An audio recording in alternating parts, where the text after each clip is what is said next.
코로나19 팬데믹이 3년째 끌고 또 우크라이나 전쟁 때문에 아주 국제 정세가 요동을 칩니다. 이런 변하는 국제 정세에 대해서 미국의 두 학자가 최근에 의미심장한 글을 실었습니다. 학자 이름이 브루스 존스 박사, 토마스 라이트 박사, 두 박사가 글을 실기를 우크라이나 전쟁 이후, 코로나 팬데믹 이후 국제 정세가 어떻게 변할 것이냐. G7 시대가 지나가고 브릭스 시대가 지나가고 거츠 시대가 도래할 것이다.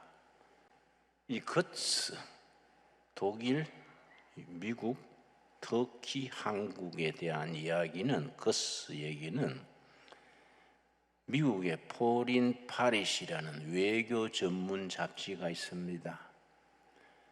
2013년에 1월호에 맨 처음 쓴 말입니다. 포린 파리시, 외교 정책이라는 외교관들이나 외교학을 전공하는 학자들이 보는 수준 높은 외교 전문 잡지입니다. 2013년에 그 말을 썼는 것을 최근에 브루스 존스 박사, 토마스 라이트 박사가 그 말을 다시 되살린 겁니다. 이제 코로나 팬데믹 시대가 지나고 우크라이나 시대가 지나간 뒤에 거스 시대가 온다. 자, 그러면 독일이나 미국이나 터키까지도 이해가 된다 치고, 터키가 요즘은 상당히 뜹니다. 그런데 대한민국이 뜬다는 얘기는 잘 이해가지 않는다. 대한민국 국민인 우리들까지도 우리 한국이 남북이 분단돼 있고 사회 갈등이 심하고 어려운데 그렇게 될 수 있을까? 우리가 거기에 대해서 회의를 가질 수 있습니다. 그래서 포린 파리시가 2013년에 2040년경, 그때로부터 30년 뒤지요. 지금으로부터는 20년 뒤지요. 그 시대가 오는 이유를 들었습니다. 다른 나라에는 제쳐놓고 한국에 대해서 사우스 코리아가 그렇게 될 수 있는 이유를 5가지를 썼어요. 상당히 참 깊이 분석을 한 거지요. 5가지. 우리 자신이 그걸 곰곰이 생각해 봐야 됩니다. 특별히 우리는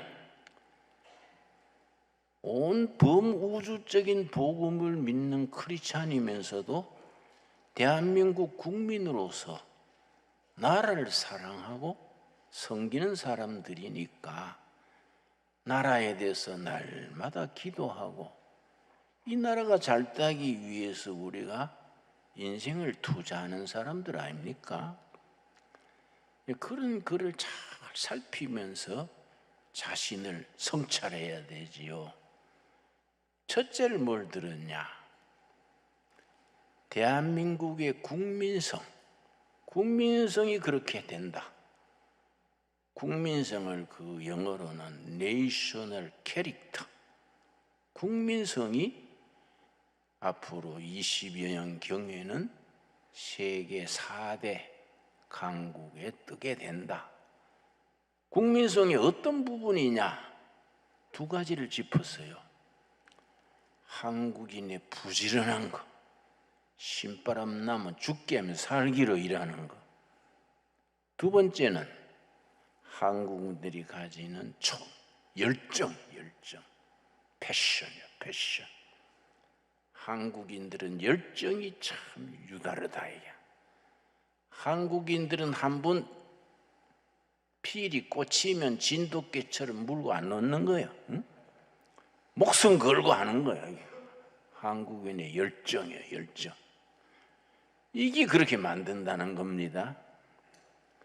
둘째를 뭘 들었냐면은 전 세계가 알아주는 한국인의 교육열. 옛날에는 논 팔고 소 팔아가지고 대학 보내고 부모들은 뭐 굶어도 자식 교육시켰는데 요즘은 뭐 부모는 제대로 새빵 살아도 자식은 유학 보내려고 그러고 명문학교로 보내려 하지요. 교육열. 세 번째가 뭘 들었냐면은 한국인의 하이테크 나라지. 기술. 지금 해외 나가면 내가 얼마 전에도 미국 갔다 왔습니다만은 최근 해외에 나가면은 한국에 대한 격이 달라요. 한국 그러면은 기술 국가다. 기술 국가. 네 번째가 뭐냐? 700만 해외 동포들의 네트워크.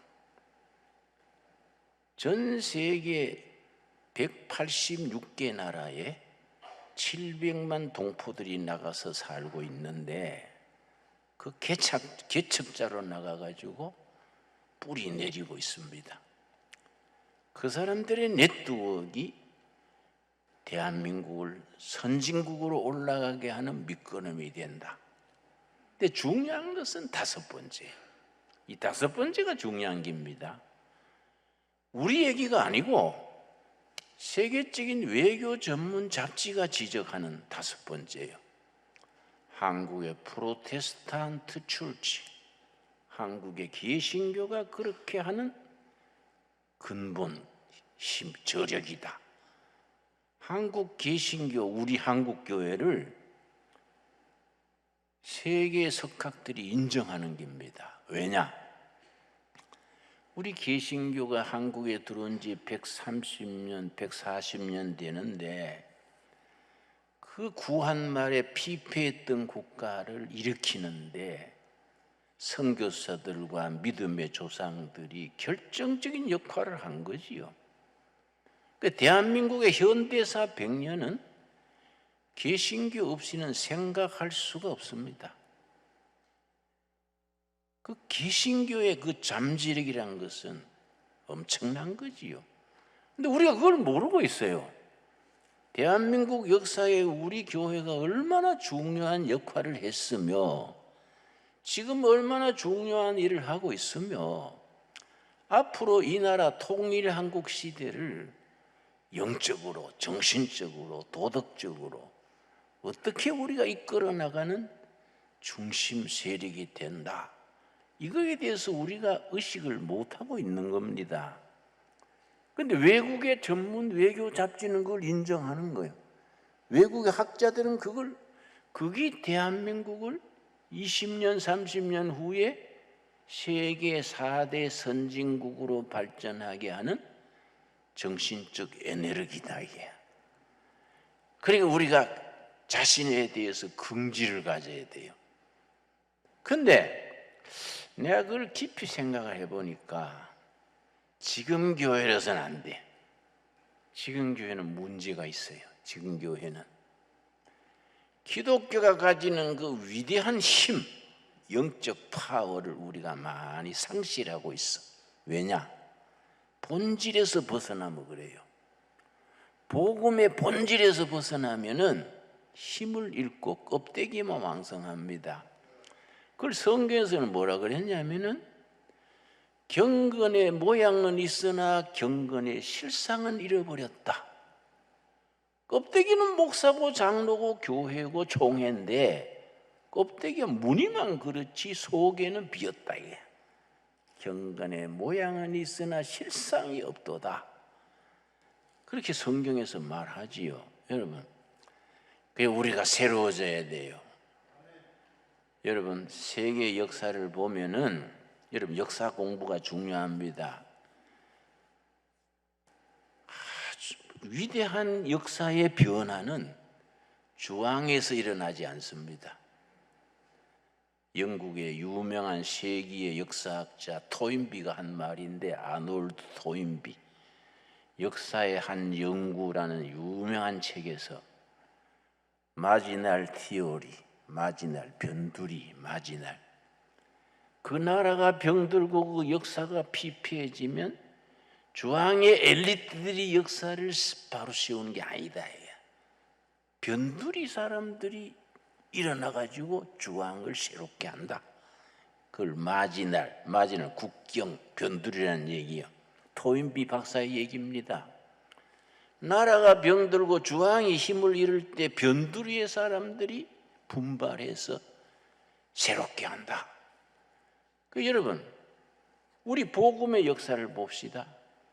우리 기독교가 일어난 곳이 뭐 주왕입니까? 살기 좋은 나라입니까? 세계 변두리 중에 변두리 갈릴리 지방에서, 그래서 나다네일이 말했지요. 갈릴리에서 무슨 선한 것이 나오겠는가? 그 후진 변두리에서 무엇이 선한 것이 나오겠는가? 그러니까 베드로가 뭐라 그랬습니까? 와서 보라. Come and see. 와서 봐라. 와서 보고 말해라. 우리 신광두레 교회는 교회 밖에 있는 국민들에게 그래 말할 수 있는, 그렇게 확신을 가지고 말할 수 있는 내용, 요즘 말로 콘텐츠를 가져야 돼. 이 중요한 거지요. 성경에 그런 역사들이 사도행전에 줄줄이 나옵니다. 사도행전 17장 1절 봅시다. 사도행전 17장. 우리는 성경을 살아있는 말씀으로 우리가 읽고 감동받고, 그걸 우리 시대에 그 역사를 되풀이해야 돼요. 사도행전 17장 1절 말씀. 그들이 암비볼리와 아볼로니아로 다녀가 데살로니가에 이르니 거기 유대인의 회당이 있는지라. 데살로니가에서 이야기입니다. 데살로니가에 바울 전도단이 들어가서 유대인 회당에서 예수 부활 소식을 전하는데 유대인들이 시기해가지고 해방하는 거지요. 복음의 역사는 항상 해방이 있습니다. 못된 무리들이 그걸 막 걸고 넘어지는 거예요. 거기 기죽어서 주저앉으면 안 돼요. 자, 5절 말씀. 사도행전 17장 5절 말씀.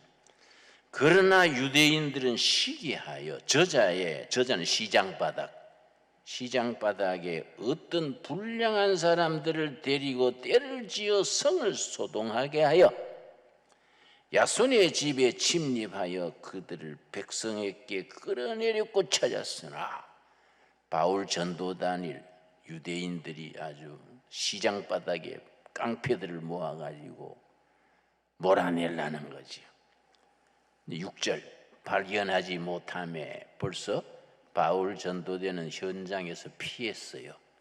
발견하지 못함에 야손과 및 형제들을 끌고 읍장들 앞에 가서 소리질러 이르되 첫날을 어지럽게 하던 이 사람들이 여기도 이르렀다. 첫날을 어지럽게 하던 사람들. 바울 전도대는 뭐 칼 한 자리 없지요. 뭐 여행할 돈도 없지요. 그냥 빈몸으로 전도하러 다니는데 그걸 방해하는 사람들이 천하를 어지럽게 하는 사람들이다. 영어 성경 보면 실감나요. They have turned, 뒤집는다. 뒤집으러 다닌다. The world, 세계를 upside down. 이 바울이라는 사람들은 예수 복음을 가지고 the world, 세상을 upside down, 거꾸로 뒤집으러 다니는 사람들이다. 요즘 말로 하면 뭡니까? 반체제 인사들이야. 반체제. 이 체제를 뒤집으러 다니는 사람들이다. They have turned the world upside down. 세상을 거꾸로 뒤집으러 다니는 사람들이 우리 데살로니가 시에도 왔는데 이 유대인 회당에서 이들을 받아들였다. 뭐 깡패들이 와가지고 행패를 부리는 겁니다. 그러면서 뭐라 그랬냐? 7절이 무엇이죠? 7절. 이게 우리 마음에 딱 배기야 됩니다. 7절. 야손이 그들을 맞아들였도다. 회당장이 야손인데 이 사람들이 다 가이사의 명을 거역하여 로마 황제 케자로 가이사의 명을 거역하여 말하되 다른 임금 곧 예수라 하는 이가 있다 하더이다. 이들이 반체제 인사다. 로마 황제를 불신하고 다른 임금, 다른 황제, 예수라는 황제가 있다 한다. The another King Jesus, another King Jesus. 로마 황제를 무시하고 다른 황제, 예수라는 황제가 있다고 전하러 다니는 사람들이다. 여러분 사도행전 19장을 봅시다. 19장 1절 말씀. 17장은 데살로니가 교회에서 이야기인데 19장은 에베소 교회에서 얘기입니다. 19장 1절 성경 말씀 위대해요. 아볼로가 고린도에 있을 때에 바울이 윗지방으로 다녀 에베소에 와서 어떤 제자들을 만나 바울 전도단이 에베소로 갔습니다. 자, 6절 말씀. 바울이 그들에게 안수하며 성령이 그들에게 임하심으로 방언 따고 예언또하니 성령의 역사가 에베소에서 일어난 겁니다. 8절. 바울이 회당에 들어가 석 달 동안 담대히 하나님 나라에 관하여 강론하며 권면하되 유대인 회당에서 석 달 동안 가르쳤습니다. 9절. 어떤 사람들은 마음이 굳어 순종하지 않고 무리 앞에서 이 도를 비방하거늘 바울이 그들을 떠나 제자들을 따로 세우고 두란노 서원에서 날마다 강론하니라.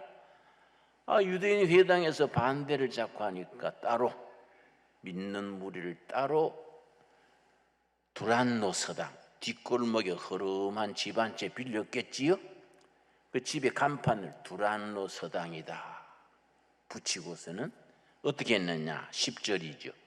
2해 동안 이같이 하니 얼마간 했다고요?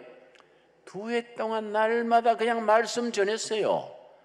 뭐 성명 낸 것도 아니고 뭐 선언문 뿌린 것도 아니고 데모한 것도 아니요. 그냥 두란노 서당에서 매일 말씀 가르친 겁니다. 하나님의 나라, 예수 부활 계속 가르쳤는데 2해 동안 이같이 하니 아시아에 사는 자는 유대인이나 헬라인이나 다 주의 말씀을 듣더라. 2년 동안 계속 전하니까 모두 말씀에 귀를 기울이는 거이지요. 11절. 하나님이 바울의 손으로 놀라운 능력을 행하게 하시니 바울에게 역사했던 능력이 오늘 신강도에게 우리들에게도 임할 줄 믿습니다. 능력 있는 교회가 돼야 돼. 능력 있는 성도들이 돼야 돼요. 그런 영적 에너지, 영적 파워가 있어야 돼요. 그랬더니 끝이 어떻게 됐습니까? 18절 말씀.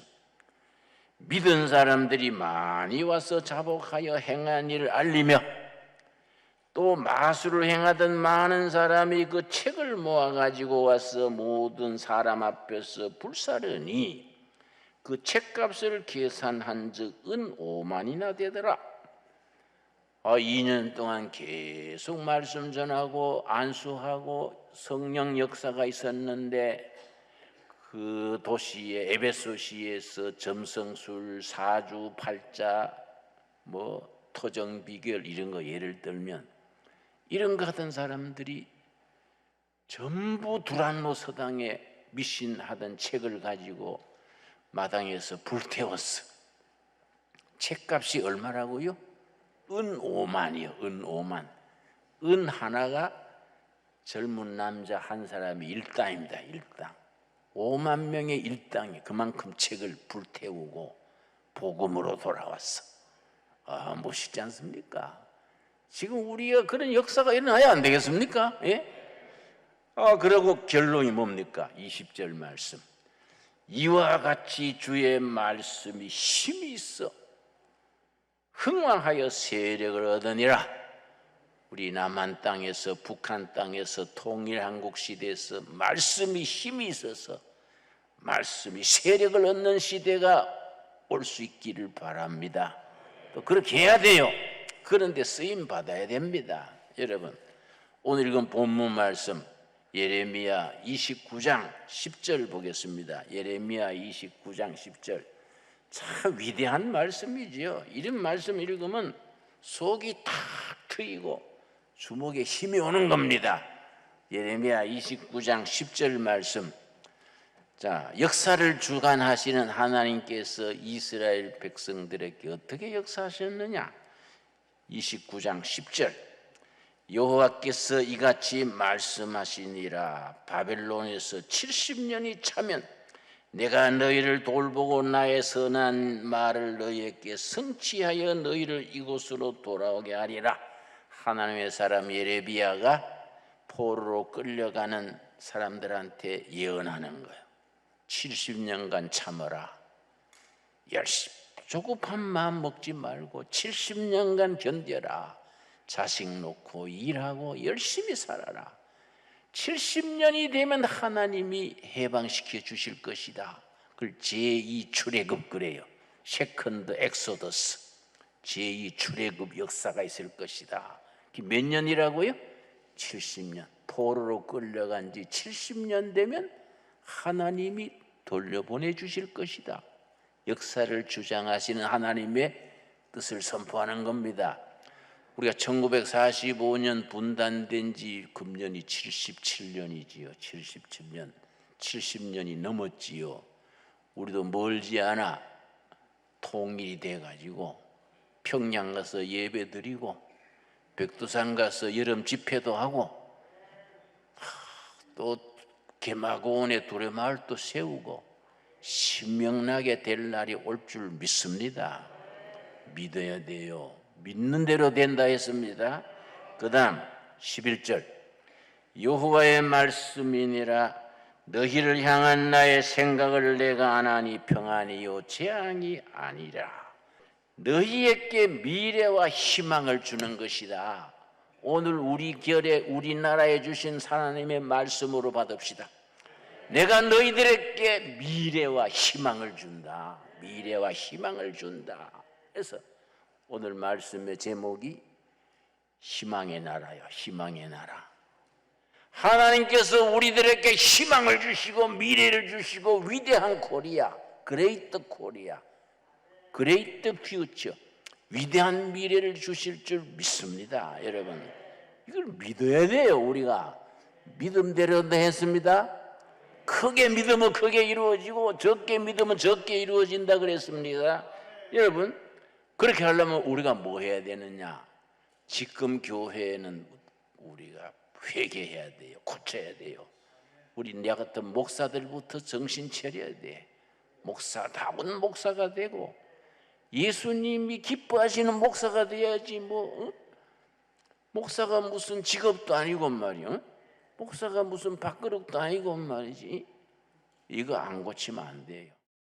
내가 너에게 주는 것은 미래를 약속하고 희망을 주는 거이다. 그럼 어떻게 해야 되느냐? 12절이요. 12절. 너희가 내게 부르짖으며 회개하고 부르짖어야 돼요. 내게 와서 기도하면 내가 너희의 기도를 들을 것이요. 약속입니다. 약속. 부르짖어라. 회개하라. 내가 그러면 듣는다. 13절. 너희로 온 마음으로 나를 구하면 나를 찾을 것이요 나를 만나리라. 여러분, 약속으로 믿고 밤낮으로 부르짖고 응답받는 우리가 될 수 있기 바랍니다. 그래서 그리스도의 복음이 신강두레교회가 우리 국민들에게 남한, 북한, 동포들에게 미래를 주고 희망을 줄 수 있는 살아있는 신앙, 비전이 있는 신앙, 살아서 역사하는 신앙, 그런 신앙을 우리가 가꾸고 전파하고 신명나게 살아가는 우리들이 될 수 있게 되기 바랍니다. 이 프로그램은 여러분의 미디어 선교 후원으로 제작되었습니다. 선교는 사명, 후원은 동역. 당신도 복음을 전할 수 있습니다. 선교 후원 02-6333-1003번